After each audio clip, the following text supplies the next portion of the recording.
E toda vez que alguém for fazer uma viagem, a pessoa ela vai estudar o mínimo possível daquele país, né? Eu sei que tem gente que gosta de chegar no país e ser surpreendido, mas você precisa ter a mínima informação para poder viajar para um país. Me ajuda aí, Trigo. Coisas que a gente geralmente pesquisa antes de viajar para um país. Os principais pontos turísticos, né? Dependendo de quê? Como assim? Dependendo do que você quer visitar. Se Sim, você sim. é um cara que trabalha com tratores e vai visitar uma cidade que é o exemplo em tecnologia, os seus pontos não são os mesmos pontos de um turista. E até Verdade. mesmo no turismo, você tem aqueles caras naturebas que vão visitar os Estados Unidos e vai pegar, sei lá, o Yosemite e outras coisas. Tem gente que quer ir para os Estados Unidos visitar Nova York. O Eliel aqui colocou o clima. Você estuda o clima para você levar roupa, para você não se dar mal. A Auréia colocou isso aqui, a gastronomia, olhar a comida. Quando eu fui para Hong Kong com o Vitor Fontana, eu passei muito mal nas comidas, porque tinha que ter pesquisado, e a gente vai vendo. Hoje ainda dá para achar um McDonald's em qualquer lugar, mas mesmo assim não dá para viver de McDonald's. Então a gente vai vendo. O idioma, o Léo colocou aqui, então você leva aquele. Antigamente, hoje nem tanto, hoje tem celular, mas antigamente a gente levava aqueles caderninhos com as principais frases para comunicar. Lembra que era assim que a gente falava? Como falar isso e tudo mais. Bom, vocês já entenderam. A história é o seguinte: nós estamos indo para um país diferente e nós temos que nos preparar com as coisas que nós vamos ver para poder entender e ter uma experiência melhor. É a mesma coisa quando você vai ler a Bíblia. Você tem que se preparar para esse país chamado texto bíblico.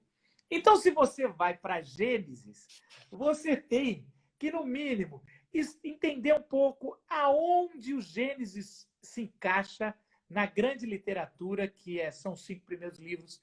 Quando foi escrito, pelo menos o começo ali de Gênesis, seria logo depois da saída do Egito. Ali começa a se criar, é lógico que você tem a tradição oral. Naquele tempo, qual era o clamor de um povo que foi libertado de 400 anos do Egito, e eles chegam provavelmente para Moisés falando: quem é esse Deus que nos libertou e é tão poderoso?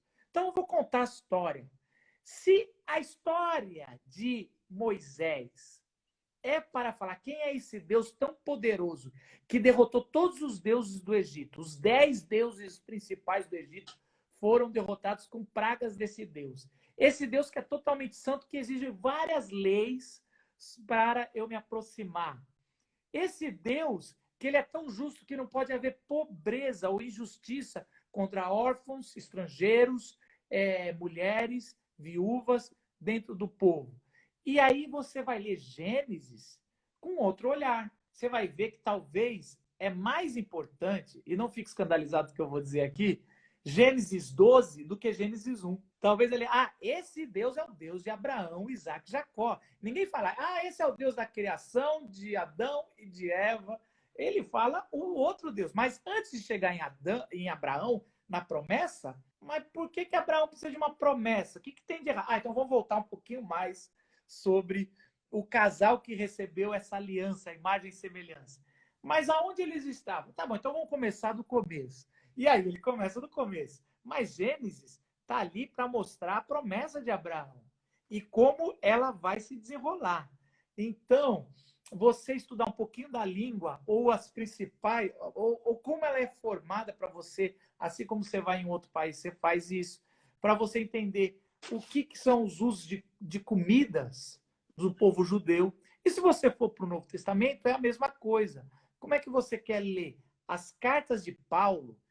Paulo aos Coríntios, que ele escreve 2 cartas. Na verdade, ele escreve 4, mas a gente tem acesso a 2.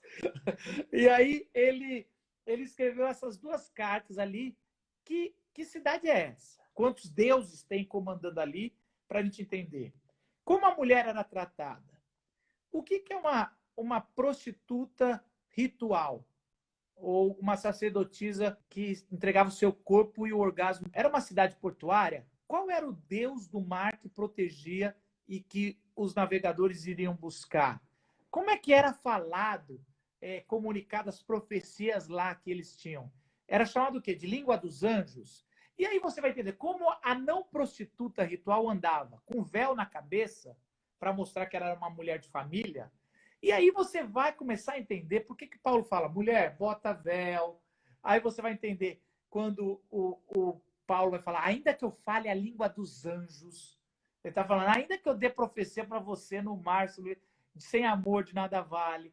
Aí você vai entendendo por que os homens que tinham cabelo comprido também eram prostitutos. E ele vai falar, homens, não deixam o cabelo comprido. Porque, pensa comigo, por que Paulo vai falar para homem não deixar cabelo comprido?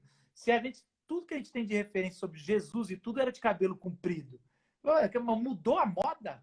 E agora você está falando que é pecado? Se você não estudar esse país chamado Carta aos Coríntios, ou esse país chamado Evangelho de João, Evangelho de Marcos, você não vai entender. Então, a pergunta que você me fez é por onde começar?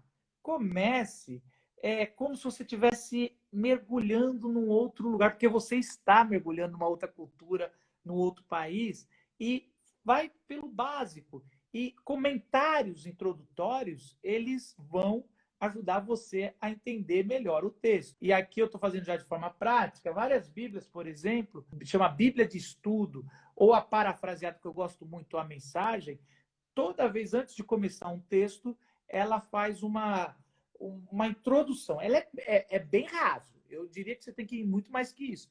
Mas, no mínimo, é isso que você deveria dar uma olhada e aí olhar outros comentários.